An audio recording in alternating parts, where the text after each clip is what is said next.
Hello everyone, how are you doing? This is MD Tech here with another quick tutorial. In today's tutorial, I'm going to show you guys how to resolve if your Wi-Fi settings are missing on your Surface device. So this should hopefully be a pretty straightforward tutorial, and without further ado, let's go ahead and jump right into it. So we are going to start by opening up the Start menu. Go ahead and select the setting gear icon left side where you hover over it. It should say settings. Go ahead and left click on that. Select the network and internet tile. You want to locate something that says airplane mode on the left side.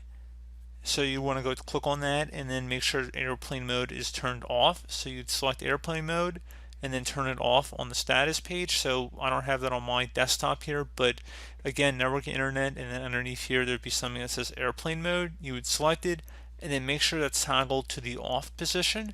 You close out of here and then just about immediate, and then I believe the results should be pretty visible immediately, and you should be able to connect to your Wi-Fi network at that point.